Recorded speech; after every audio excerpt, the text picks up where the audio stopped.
Channel. और आज हम हमारा जो चैप्टर 3 है वो स्टार्ट करेंगे।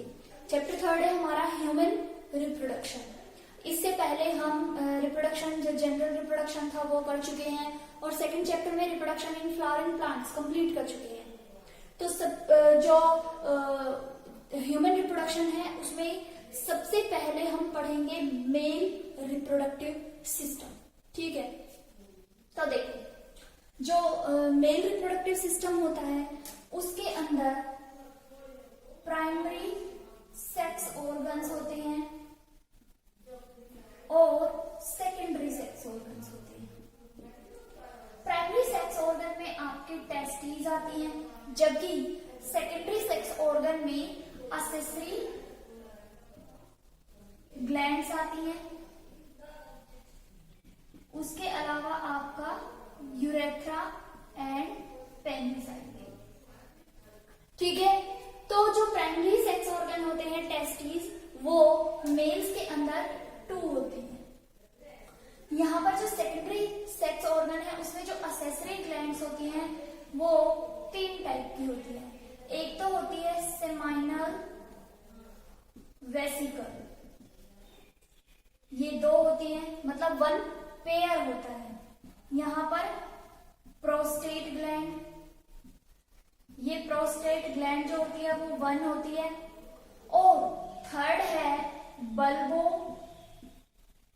यूरेथ्रल ग्लैंड, या इसको बोलते हैं कॉपर्स ग्लैंड, ये भी 2 होती है।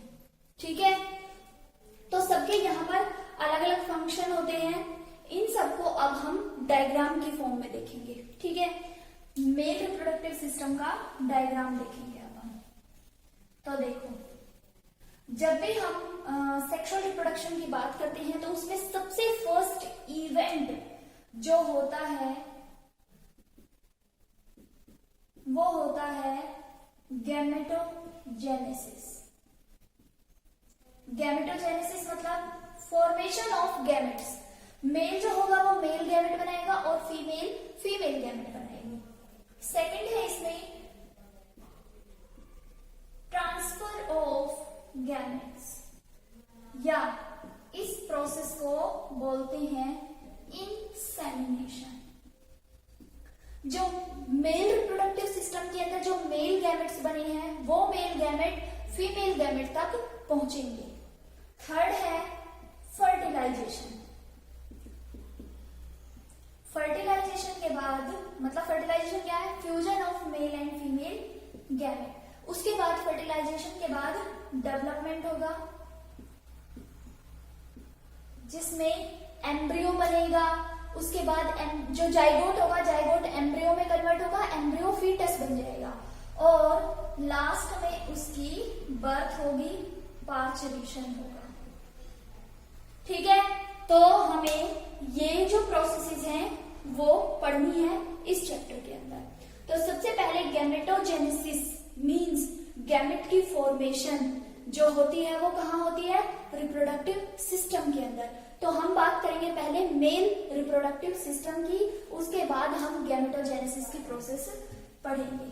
ठीक है, पहले हम मेल और फीमेल का रिप्रोडक्टिव सिस्टम पढ़ेंगे। तो फर्स्ट मेल रिप्रोडक्टिव सिस्टम के अंदर होती हैं 2 टेस्टिस। मैं हाफ पोर्शन बना रही हूं, ये है हमारी टेस्टिस।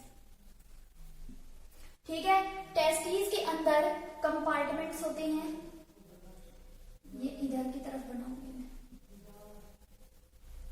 तो टेस्टिस के अंदर कंपार्टमेंट्स होते हैं। ठीक है, इन कंपार्टमेंट्स को बोलते हैं टेस्टिकुलर लोब्यूल्स। लगभग एक के अंदर 250 होंगे, मतलब एक टेस्टिस के अंदर 250 के लगभग टेस्टिकुलर लोब्यूल्स होंगे। इन टेस्टिकुलर लोब्यूल्स के अंदर किसी में 2, किसी में 1, किसी में 3 भी हो सकती हैं। ये होंगी सेमिनिफेरस ट्यूबुल्स।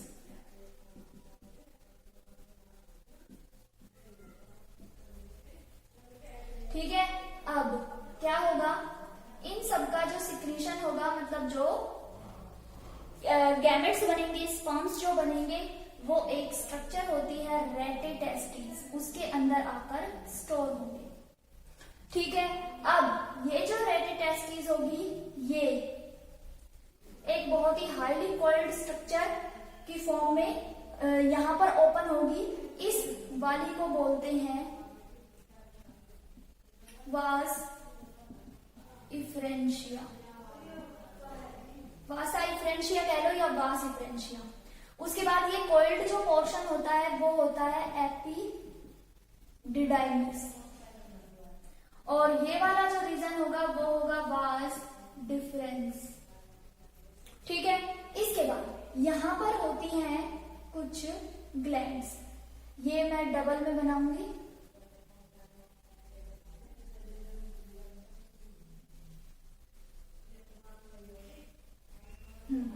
ठीक है, तो यहां पर होती हैं ये वो जो असेसरी ग्लैंड्स बताई थी मैंने वो होंगी यहां पर।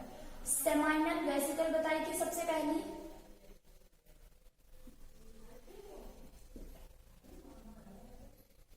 सेमाइनल वेसिकल हो गई ये।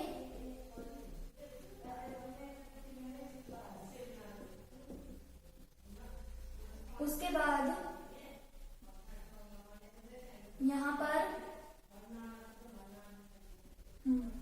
यहां पर यहां से जो यूरिनरी ब्लैडर होगा, यूरिनरी ब्लैडर की ओपनिंग होगी यहां से, तो यहां पर इसके जंक्शन पर एक ग्लैंड होती है, इसको बोलते हैं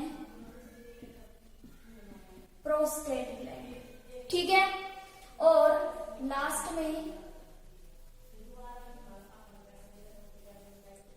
यहां पर होती है दो ग्लैंड्स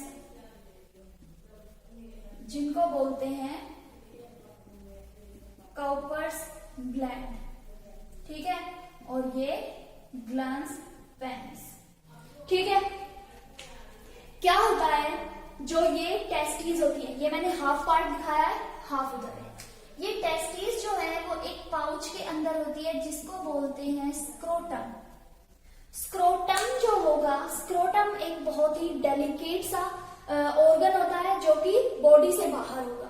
ठीक है, बॉडी से बाहर होगा स्क्रोटम। स्क्रोटम दो पाउच लाइक स्ट्रक्चर्स होती हैं और उन दोनों के अंदर जो टेस्टिस होंगी वो प्रेजेंट होंगी, दोनों टेस्टिस। ठीक है, एक पाउच के अंदर, एक दूसरे पाउच के अंदर दूसरी टेस्टिस। ये जो स्क्रोटम होता है ये जो टेस्टिस होती हैं उनको बॉडी से बाहर रखेगा, ताकि क्योंकि जो स्पर्म्स होते हैं उनको डेवलप करने के लिए, स्पर्म्स को मैच्योर होने के लिए जो टेम्परेचर होता है वो लगभग 34 to 35 चाहिए होता है, 35 डिग्री सेल्सियस के लगभग। लेकिन हमारी बॉडी का टेम्परेचर क्या है, कांस्टेंट रहता है 37 डिग्री सेल्सियस। इसलिए जो टेस्टिस होती है वो बॉडी से बाहर आ जाती है, स्क्रोटम के अंदर होती है, ताकि स्पर्म्स की मैच्योरेशन जो है वो अच्छे से हो सके। ठीक है, जब बच्चा डेवलपमेंट कर रहा होता है, मदर की बॉडी के अंदर होता है, तो उसकी जो टेस्टिस होती है वो एब्डोमेन में होती है, मतलब बॉडी से बाहर नहीं होती, एब्डोमेन में होती है। जब लास्ट मंथ होता है, 8th मंथ प्रेगनेंसी का, तो उस टाइम जो टेस्टिस होती हैं वो बॉडी से बाहर स्क्रोटम में आ जाती हैं, और फिर जब पार्चुरेशन होती है, बर्थ होती है, तो बच्चे की जो टेस्टिस होती हैं, जो बेबी बॉय होगा उसकी जो टेस्टिस होंगी वो बॉडी से बाहर स्क्रोटम में होंगी। ठीक है, अब ये जो स्क्रोटम होगा उसके अंदर टेस्टिस है, टेस्टिस के अंदर टेस्टिकुलर लोब्यूल्स होते हैं। एक टेस्टिस के अंदर लगभग 250 टेस्टिकुलर लोब्यूल्स होंगे। हर एक टेस्टिकुलर लोब्यूल के अंदर सेमिनिफेरस ट्यूबुल्स होंगी, और इन सेमिनिफेरस ट्यूबुल्स के अंदर दो टाइप की सेल्स होंगी, एक तो लेडीग सेल्स और दूसरी सर्टोली सेल्स। मैं आगे सेमिनिफेरस ट्यूबुल का वो ट्रांसवर्स सेक्शन बताऊंगी। ठीक है, फिलहाल आप ये इसकी स्ट्रक्चर पढ़ो। तो जो सेमिनिफेरस ट्यूबुल्स होंगी उनसे स्पर्म्स फॉर्म होकर रेटिटेस्टिस के अंदर आएंगे। ठीक है, ये सूडो टेस्टिस लाइक स्ट्रक्चर होती है। एक्चुअल में ये इसका कोई एक्चुअल फंक्शन नहीं होता, ये सिर्फ जो स्पर्म्स होते हैं उनको थोड़े टाइम के लिए स्टोर करेगी। ठीक है, इसके बाद एक डक्ट होती है वासा इफ्रेंशिया, इसके थ्रू जो स्पर्म्स होंगे वो एपिडिडाइमिस के अंदर आकर स्टोर हो जाएंगे। ये एपिडिडाइमिस जो होती है वो बहुत ज्यादा हाईली कोल्ड होती है, कई मीटर तक इसकी लेंथ होती है, ठीक है, सेवरल मीटर्स इसकी लेंथ होती है और इसके अंदर स्पर्म्स जो होते हैं वो स्टोर होती है, ठीक है। परमानेंटली स्टोर यहाँ पर होंगे, टेम्परेरी स्टोरेज यहाँ पर होगा, ठीक है। अभी इन स्पर्म्स के अंदर कुछ भी नहीं है, सिर्फ स्पर्म्स जो है वो खाली है। उसके बाद ये जाएंगे आगे वास डिफरेंस के थ्रू, ये जाएंगे सेमिनल वेसिकल के आसपास। तो सेमाइनल वेसिकल जो होगी, सेमाइनल वेसिकल से कुछ फ्लूइड्स निकलेंगे और एक निकलेगा फ्रक्टोज, कुछ प्रोटीन्स होंगे। तो ये क्या करेंगे, जो स्पर्म्स आए हैं उनको नरिशमेंट प्रोवाइड करेंगे, ठीक है। सेमाइनल वेसिकल जो होती है वो क्या होती है, फ्रक्टोज प्रोवाइड करती है। और ये फ्रक्टोज जो होता है, वैसे तो हम नॉर्मली कार्बोहाइड्रेट्स जो है वो फूड के साथ लेते हैं, लेकिन जो ह्यूमन मेल्स होते हैं उनके अंदर एकमात्र ऐसी ग्लैंड होती है जो फ्रक्टोज की सिंथेसिस कर सकती है, ठीक है। जब भी कोई क्रिमिनल ऑफेंस हो या कोई रेप का केस हो तो उसमें इस फ्रक्टोज को टारगेट किया जाता है, ठीक है। अगर फीमेल जेनाइटल ट्रैक्ट के अंदर फ्रक्टोज मिलता है तो रेप कंफर्म हो जाता है, ठीक है। इसके बाद यहाँ पर फ्रक्टोज और प्रोटीन्स ऐड हो गए। इसके बाद जो ये प्रोस्टेट ग्लैंड होगी, इसके अंदर प्रोस्टाग्लैंडिन्स, यहाँ पर लिख रही हूं मैं, ये प्रोस्टाग्लैंडिन्स होंगे। ये प्रोस्टाग्लैंडिन्स जो होंगे ये क्या करेंगे, इसके साथ बहुत सारे प्रोटीन्स होते हैं जो कोगुलेशन से बचाते हैं, ठीक है। जब जो सीमेन होगा, सीमेन का मतलब क्या है, sperms plus fructose, proteins plus prostaglandins और प्लस इसका जो सिक्रीशन होगा वो सब, इन तीनों ग्लैंड के सिक्रीशन प्लस स्पर्म्स, इनको हम बोलते हैं सीमेन, ठीक है। तो उस सीमेन के अंदर जब वो सीमेन फीमेल जेनाइटल ट्रैक्ट के अंदर जाएगा तो वो क्या होगा, कोगुलेट हो जाएगा। उस कोगुलेशन से थोड़ी देर बाद कुछ प्रोटीन्स होंगे वो चेंज होंगे और वो जो कोगुलेशन होगी वो ब्रेक हो जाएगी। अब जो स्पर्म्स होंगे वो मूवमेंट करना स्टार्ट करेंगे और ये कौन करवाएगा, प्रोस्टाग्लैंडिन्स और प्रोटीन्स, ठीक है। इसके बाद कॉपर्स ग्लैंड जो होगी उससे म्यूकस रिलीज होगा। जब यहाँ पर मतलब इस पेनिस के अंदर, जब यूरेथ्रा के अंदर आप कह सकते हो, जो सीमेन होता है जब वो आएगा तो उसके अंदर स्पर्म्स होंगे, सेमाइनल वेसिकल का सिक्रीशन होगा, प्रोस्टेट ग्लैंड का सिक्रीशन होगा और कॉपर्स ग्लैंड का सिक्रीशन होगा। तीनों के सिक्रीशन प्लस स्पर्म्स होंगे, ठीक है। तो ये जो म्यूकस होता है ये क्या करेगा, ये फ्रिक्शन लेस मूवमेंट करवाएगा ड्यूरिंग सेक्सुअल इंटरकोर्स। जब भी मेल और फीमेल के बीच सेक्सुअल इंटरकोर्स हो रहा है तो जो पेनिस का मूवमेंट होता है ड्यूरिंग सेक्सुअल इंटरकोर्स, उसको फ्रिक्शन लेस करवाएगा म्यूकस, ठीक है। इसके बाद मैं बताती हूँ अब सेमिनिफेरस जो ट्यूबूल होती है उसका जो सेक्शन है वो बताती हूँ मैं। तो देखो, जो सेमिनिफेरस ट्यूबूल्स होती हैं, ये वास डिफरेंस है। अब यहां पर बता रही हूं मैं सेमिनिफेरस ट्यूबूल। तो सेमिनिफेरस ट्यूबूल का यहां पर मैं ट्रांसवर्स सेक्शन बता रही हूं, ठीक है। क्या होता है, यहाँ पर दो टाइप की सेल्स होती हैं। एक तो होती है कौन सी बताई थी मैंने अभी, लेडिक सेल्स, और दूसरी सर्टोली सेल्स, ठीक है। तो यहाँ पर क्या होगा, जैसे जो स्पर्म्स की डेवलपमेंट होती है तो उसमें कई सारी स्टेजेस आती हैं, ठीक है। प्राइमरी स्पर्मेटोसाइट्स, सेकेंडरी स्पर्मेटोसाइट्स और स्पर्म्स। तो जब भी हम बात करेंगे स्पर्मेटिड्स की या प्राइमरी स्पर्मेटोसाइट की, तो देखो क्या होता है, जो सबसे ऊपर होंगी वो होंगी सेकेंडरी स्पर्मेटोसाइट्स। इसके बाद इनकी जैसे दो लेयर है, इसके बाद यहां पर होंगी प्राइमरी स्पर्मेटोसाइट्स, ठीक है। यहां पर मैं लिख देती हूँ स्पर्मेटोसाइट, ठीक है। उसके बाद ये चेंज हो जाएंगी अब स्पर्मेटिड में,